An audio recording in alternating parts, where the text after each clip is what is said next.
I got my Quadro P2000 in Zeus, even though I said it wouldn't fit. Look who's laughing now.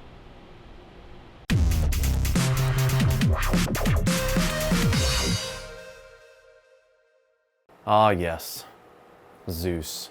I've had Zeus for a very long time, probably a couple few years now, and when I bought it, it was already recycled enterprise hardware, so it was already pretty old. Basically, Zeus is a dual Xeon E5 2650 Gen 1 CPUs. Those are the ones running at 2 gigahertz speed. They have 8 cores, 16 threads. Sounds amazing, got a bunch of cores in it, got a bunch of threads, but in reality, it has no hardware accelerated transcoding, and due to the configuration of my server, I have absolutely no way to install my P2000. And that actually got me thinking. I've never directly compared Zeus's performance to anything relevant today. And with hardware accelerated transcoding nowadays, I mean, Zeus has just kind of been left in the dust. Now, that doesn't mean it's bad. I mean, again, it's served its purpose with me very well, and I'm probably gonna run it for a little bit longer before I decide what server parts I want to land on for my new build. Ultimately, yes, I do want to be able to run a P2000 in my next server. I wish I could put it in this one, but I just have zero room. With the way it's configured right now, everything is taken up by SAS cards. 3 cards run 3 plates, allowing me to run 24 different drives.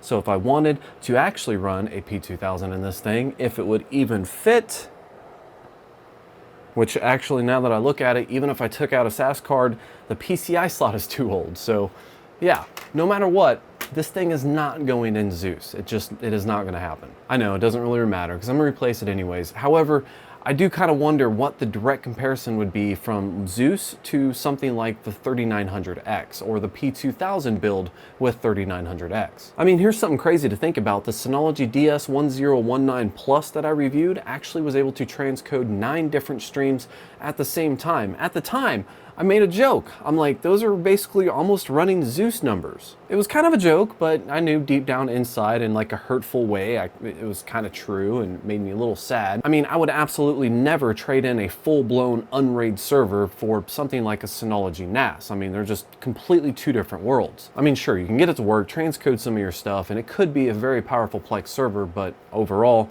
a NAS is just not a full workhorse like, you know, a fully built server is. So the Synology NAS can put out 9 different streams. And when I went back and checked with the 3900X and the P2000 build, I was able to get 28 with the P2000 and 33 streams with just the 3900X. And I know it's much more updated technology, newer hardware, and it's kind of like comparing apples to oranges. I mean, after all, I think the CPU that I have now or the CPUs that I have now are from like 2012. But let's not forget the 3700 that I tested. I mean, if I remember correctly, the 3700 is able to get like something like 23 streams.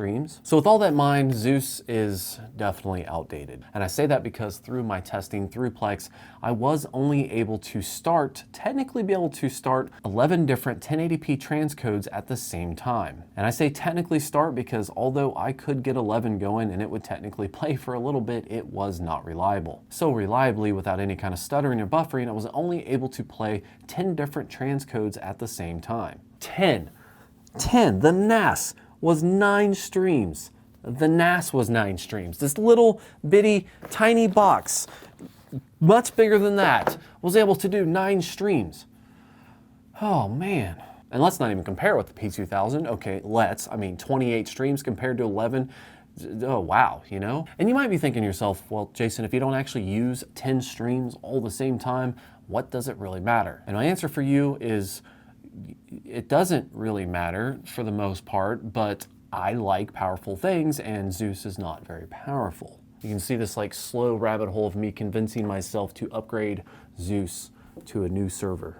However, my counter argument here is that the faster your server is, then the faster it's going to be able to serve up the media that you are requesting, or, you know, let's say switch between transcoded qualities. So with Zeus, it can take anywhere from 4 to 6 seconds to switch between qualities when I'm transcoding a stream. Whereas on the 3900X, switching is not instant, but it feels pretty instant. So having a server capable of doing, let's say, 28 streams at the same time versus a server only capable of running 10 streams reliably at the same time makes all the difference in the world when you're scrubbing through a video or a movie and trying to find a certain spot or just changing the quality. And especially makes a difference when you're generating thumbnails or scanning a huge library or you know, other things. And don't worry guys, I even tested 4K here, and much to my surprise, I was actually able to start and reliably play 3 4K transcoded streams at the same time.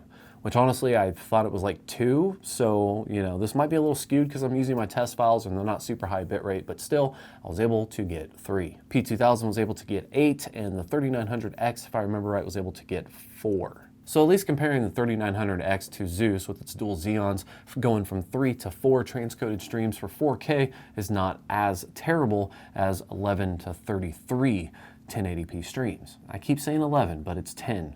Okay, Jason, just stop lying to yourself, okay? Your server sucks. It's not 11, it's 10. Now, if you're curious about these test files that I'm talking about, I've talked about this in a previous video, but I will link the torrent in the description of this video down below, where you can actually download these files and if you want to, test your server up against mine.